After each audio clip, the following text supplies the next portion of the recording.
I'm going to respond to some of the things Theologica 37 said. I pointed out before how Canon 9 of the Council of Antioch 341 is not consistent with the idea of papal jurisdictional supremacy. But Theologica 37 dismissed Canon 9 of the Council of Antioch due to it allegedly being an Arian council. It cannot be argued that the canons of Antioch were passed by Arians and are therefore of no authority. Hefele stated that it is probable that the Eusebian Arians formed the smallest party among the bishops at that council, all others being reckoned amongst the Orthodox. The Council of Antioch was called by St. Hilary Synoda Sanctorum, that is, a Synod of Saints. The canons of Antioch have always been held by the Church as great authorities, two of them, for example, being cited at the Council of Chalcedon among the canons of the Holy Fathers. These canons received the confirmation of the Ecumenical Synod of Chalcedon by its first canon in order to raise them, as Hefele says, to the position of universally and unconditionally valid ecclesiastical rules. See Canons 1 and 17 of Chalcedon. The canons of various councils which had obtained general acceptance in the Church had been collected in a codex which had been quoted as authoritative at the Council of Chalcedon. The codex contained, besides the canons of the ecumenical councils, those of the councils of Ancyra, Gangra, Antioch 341, and Laodicea, which were not of ecumenical rank. They were declared to remain in force by the second canon of the Trullo Synod held in AD 692. Theologica 37 also made the claim that the Eastern Church did not follow the teaching of St. Cyprian regarding baptism. That statement is false. Bishop Callistos Ware says that the entire Eastern Church followed St. Cyprian's teaching on baptism as a rule. Apostolic canons, the Council of Trullo, Tertullian, Agrippinus, Cyprian, Firmilian, St. John Chrysostom, St. Athanasius, the canons of St. Basil, the councils of Carthage, Iconium, and Synod followed the teaching of St. Cyprian on baptism. All 85 apostolic canons received ecumenical confirmation in Canon 2 of the Council of Trullo.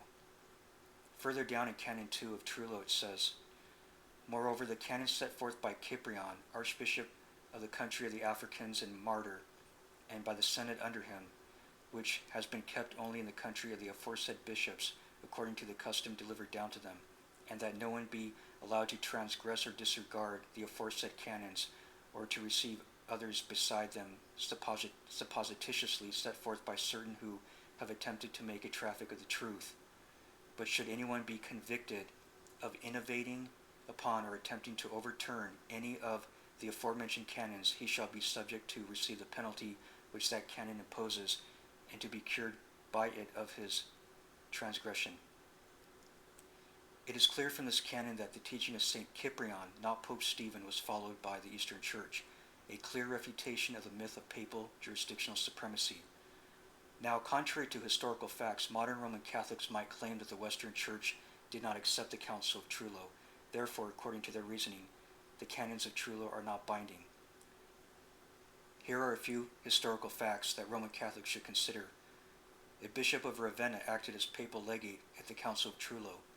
The canons of Trullo were confirmed by Acts 2, 4, and 8 of the Seventh Ecumenical Council and by Canon 1 of the Seventh Council. The canons of Trullo were also confirmed by three popes, Adrian I, Gregory II, and Innocent III, by the Roman Emperor Gratian and by Patriarch Taurasius in the Seventh Ecumenical Council, and they were confirmed by the papal legates who were present at the Seventh Ecumenical Council. They were also accepted by St. John of Damascus, who says, "Consult the definitions of the Sixth Council and you will find there the proof." The question of how the early heretics were to be received was synodically resolved by the early Church through, among others, Canon 7 of the Second Ecumenical Council. Canon 95 of Trullo is but a reiteration of it, therefore it is binding on the entire Church. Apostolic Canon 46 states, "We order that a bishop or presbyter that recognized the baptism or sacrifice of heretics be defrocked. For what accord has Christ with Belial, or what has a believer in common with an unbeliever?" 2 Corinthians 6:15. Apostolic Canon 50 says, "If a bishop or presbyter conduct an initiation, that is, baptism, and perform not 3 immersions but 1 immersion, that administered into the Lord's death, let him be defrocked. For the Lord did not say, immerse into my death, but go and make all the nations disciples, immersing them in the name of the Father, and of the Son, and of the Holy Spirit. Matthew 28:19. Canon 19 of the First Ecumenical Council states in relevant part, concerning those who belong to the sect of the Polyanists and who subsequently took refuge in the Catholic Church, a definition has been promulgated that they be rebaptized without fail. Canon 7 of the Second Ecumenical Council 381 states in relevant part, Eunomians, on the other hand, who are baptized with one immersion, and Montanists, who in this city are called Phrygians and Sabellians, who teach the Son fatherhood of Christ, and who do other evil things as well, and all other heresies, for there are many hereabout, especially those hailing from the region of the Galatians. All of them that wish to join orthodoxy we receive as pagans, and on the first day we make them Christians, on the second catechumens.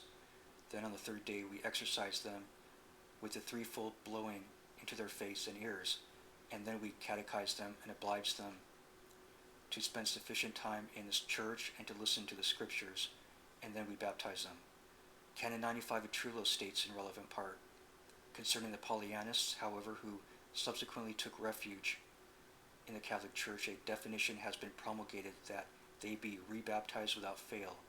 Eunomians, who are baptized with one immersion, and Montanists, who in this city are called Phrygians and Sabellians, who believe in the Son fatherhood of Christ, and who do other evil things as well, and all other heresies, for there are many hereabout, especially those hailing from the region of the Galatians.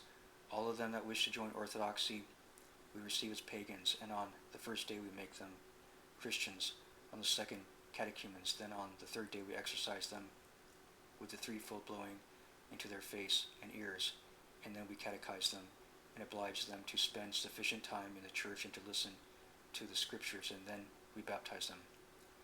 That there is only one true baptism is reiterated in Canon 1 of the Council of Carthage 258. Canon 8 of the Council of Laodicea 360 says, concerning those who convert from the heresy of the so-called Phrygians, even if they be members of their imagined clergy, even if they be said to be of cardinal standing, they are to be catechized with all care and baptized by the church's bishops and presbyters. And I refer you to the canonical letters of St. Basil, Canons 1, 520, and 47. They are too lengthy to quote here. I recommend you read the entire Oros of the Holy Great Church of Christ on the baptism of converts from the West, 1755. The Oros was signed by Cyril, Archbishop of Constantinople, Matthew, Pope and Patriarch of the great city of Alexandria, and Parthenios, Patriarch of the Holy City of Jerusalem and all Palestine. The Oros of the Eastern Patriarchs, 1755, is the last official document dealing with the reception of Western converts. It might be difficult to find, but I also recommend the work called Anathema of Those Who Accept Papal Sacraments by Cyril V, Patriarch of Constantinople, Matthew and Parthenios, the Patriarchs of Alexandria and Jerusalem.